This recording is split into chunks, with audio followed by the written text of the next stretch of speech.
सालों पहले एक गांव में कोकिला और महेश भाई नाम के पति पत्नी रहते थे।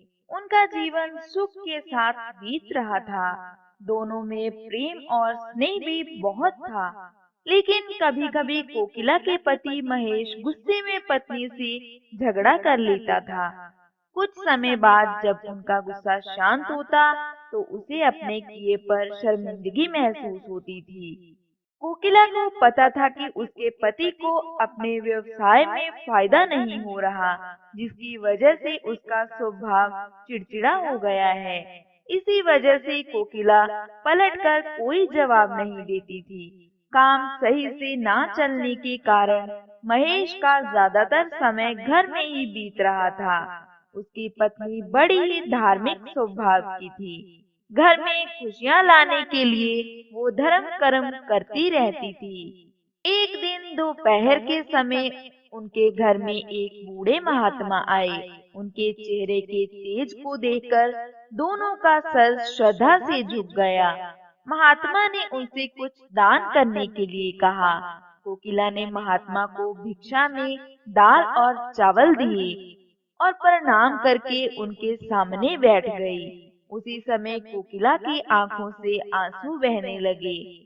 कोकिला के आंसू देखकर महात्मा ने इसका कारण पूछा। जवाब में कोकिला ने अपने घर का सारा हाल बता दिया।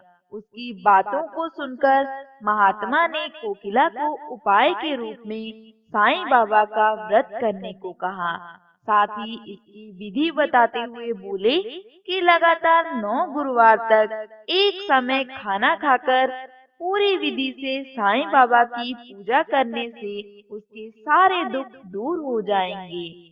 कोकिला ने महात्मा के अनुसार बताई गई विधि से प्रत्येक गुरुवार को साईं बाबा का व्रत किया।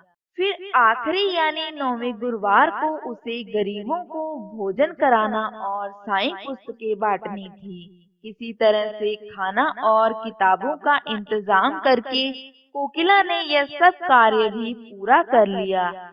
जैसे ही ये सारे कार्य संपन्न हुए, कोकिला के घर में होने वाले झगड़े और महेश भाई के कारोबार में आई अड़चनें दूर हो गईं। अब दोनों पति पत्नी सुख से अपनी जिंदगी जी रहे थे। एक दिन कोकिला की जेठानी और कोकिला आपस में घर परिवार से जुड़ी बातें करने लगी। उसी समय कोकिला की जेठानी ने उसे बताया कि उसके बच्चों का मन पढ़ाई में नहीं लगता और वो स्कूल की परीक्षा में फेल हो जाते हैं। जेठानी की बातें सुनकर कोकिला का मन भर आया। उसने तुरंत साईं व्रत के बारे में अपनी जेठानी को बताया। पहले कोकिला ने अपने घर का किस्सा सुनाया कि वो कितने परेशान थे और साईं बाबा की कृपा से आज कितने सुखी हैं। उसके बाद कोकिला ने अपनी जेठानी को पूरे 9 गुरुवार साईं व्रत करने को कहा और उसकी विधि भी बताई। कोकिला की जेठानी ने ठीक वैसा ही किया और कुछ ही समय में उसके जीवन का संकट भी दूर हो गया। उसके बच्चों का मन पढ़ाई में लगने लगा और उनके अच्छे अंक आने लगे। हे साईनाथ, जैसे आपने कोकिला और उसकी जेठानी पर कृपा की, वैसे हम सब पर करना। कथा सुनने वाले का भी भला और कथा सुनाने वाले का भी भला।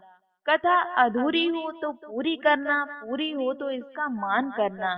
तो बोलो जय साईनाथ की। तो दोस्तों, ये थी हमारी आज की साईं बाबा व्रत की कथा। अगर आपको ये वीडियो अच्छी लगी हो तो इसे लाइक करें, शेयर करें और हमारे चैनल को सब्सक्राइब करें। जय माता दी।